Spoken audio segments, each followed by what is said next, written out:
À tous, j'espère que vous allez bien. On se retrouve pour le brief du mercredi 31 janvier, il est 9 heures aujourd'hui. Donc on va parler du plan sur Bitcoin, donc qui reste pour le moment le même, mais vous allez voir qu'il y a des petits changements à court terme. On parlera également news économique, du ratio long and short, du funding open interest, des liquidations, et du coup on finira par l'analyse technique de Bitcoin. Mais avant ça, je vous invite à liker, commenter et vous abonner. Je fais un giveaway dont le résultat sera donné dimanche midi. Vous avez 2 Solana à gagner. Il suffit de liker, commenter et vous abonner pour être éligible. Alors donc au niveau des news économiques, aujourd'hui ça va être très chargé. Comme je l'ai dit donc sur le Discord qui est 100% gratuit. Aujourd'hui on a une très grosse journée. La décision de la Fed sur les taux d'intérêt, donc ce n'est pas rien. Ça va faire des gros mouvements sur le dollar. Alors ne vous attendez pas à ce que ce soit la décision de la Fed qui fasse bouger les prix, donc à 20 heures. Attendez-vous plutôt à ce que ce soit la conférence de presse, étant donné qu'il y a 98% de chances que les taux ne bougent pas ce soir. Donc logiquement, les news ont déjà été pricées, etc.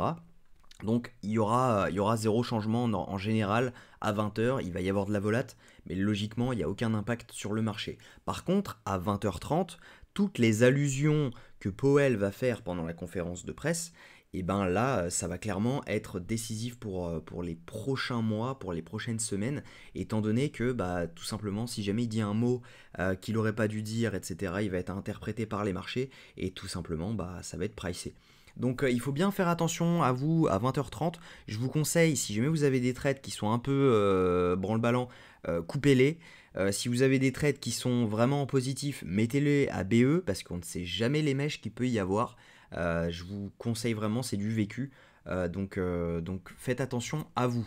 Au niveau du ratio long and short aujourd'hui, donc on a tout simplement quasiment du 50-50. On est presque à retour à 50-50, ce qui fait plaisir. On a donc 200 millions de longs en moins et 150 millions de shorts en plus sur les dernières 24 heures. Donc c'est plutôt cool. Et donc on a le funding open interest qui nous le confirme, même si on a quand même eu pas mal de fermetures. Donc on voit tout simplement, hop, sur cette montée, on a l'open interest qui explose avec tout simplement un funding qui lui diminue. Donc ça veut dire tout simplement qu'on a du short qui s'ouvre sur les dernières 24 heures depuis 19 heures. En revanche, il faut faire attention parce que c'est là où je vous disais qu'à court terme, on pourrait avoir un léger retracement avant de faire le mouvement dont je vous parlais. Tout simplement parce que on a le prix qui est en train d'accumuler des stops, on a le funding qui monte et on a l'open interest qui monte. Et avec un CVD qui stagne. Donc potentiellement, on a des liquidations qui sont en train de s'accumuler juste en dessous. Et bah, ça, c'est jamais bon pour un marché qui veut monter. Donc voilà, on va voir ça ensemble. Au niveau donc des liquidations sur les 24 dernières heures, on va même se mettre les 12 heures pour confirmer ma théorie. On voit qu'on a pas mal de liquidations en bas, on en a quand même en haut, donc on a quand même du short qui s'est ouvert. Donc pourquoi pas faire du yo-yo, mais à mon avis, il faudra venir les chercher celles-là. Donc on va voir, il y a une liquidation à 13 millions en 12 heures, ce qui n'est pas rien quand même. Donc voilà. Sur 24 heures, je pense que c'est en bas. On a quand même pas mal de liquidations juste sous ces plus bas, comme je vous disais. On en a en haut, il y a quand même beaucoup de shorts. Donc ça reste les shorts la priorité actuellement. Sur 3 jours, on a pas mal de longues à venir chercher. Donc vous allez voir que ça accentue ma théorie.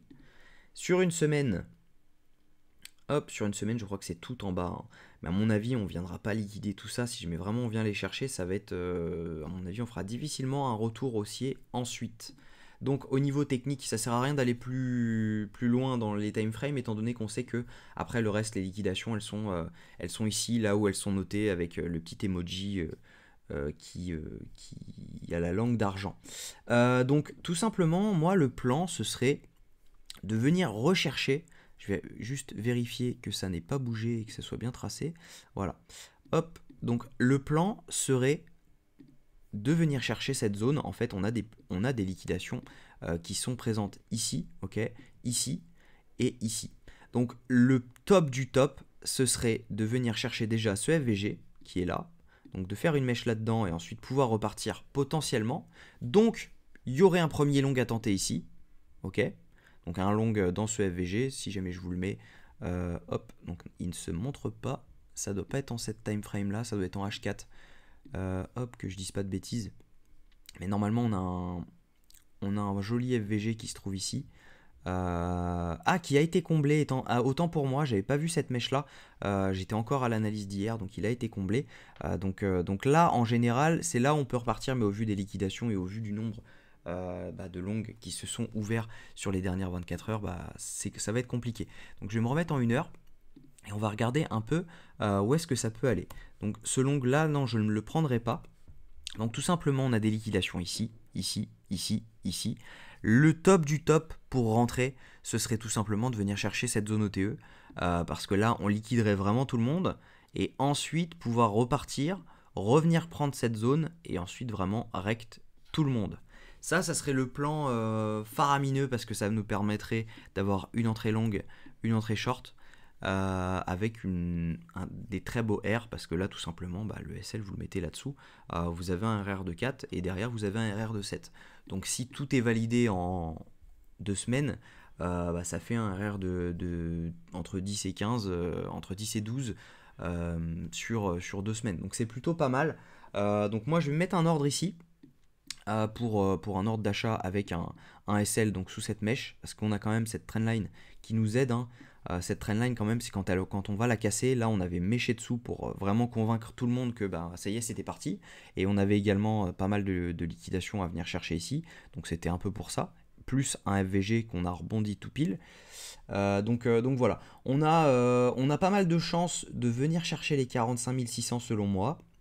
Maintenant, faites attention ce soir, parce que Powell, c'est lui qui a les cartes en main. S'il a envie de dump le marché, il dumpera le marché. S'il a envie que les marchés explosent, il va faire exploser les marchés. Et attendez-vous surtout à du mouvement si jamais on n'avait pas donc les 5,5%. Si jamais on a en dessous, ça veut dire qu'ils sont en train de réduire les taux, donc explosion des marchés parce que tout simplement les entreprises vont recommencer à investir, ils vont pouvoir ajouter des liquidités dans les marchés, etc. Et si jamais les taux augmentent, attendez-vous à un gros crash parce que tout simplement ça veut dire que les entreprises vont devoir encore se serrer la ceinture et pour la croissance des pays c'est pas bon, pour la croissance des entreprises c'est pas bon, donc voilà. Voilà le scénario que j'ai. Si jamais les taux ne bougent pas, attendez-vous à regarder la conférence de presse parce que tout simplement il y aura pas mal d'allusions qui seront faites pour les semaines à venir, les mois à venir, et ça a un impact énorme sur les marchés. Donc voilà, c'est tout pour aujourd'hui. J'espère que cette vidéo vous a plu. Si c'est le cas, je vous invite à liker, commenter et vous abonner. On se retrouve sur Discord si vous voulez échanger avec moi. Et autrement, je vous dis à demain. Prenez soin de vous.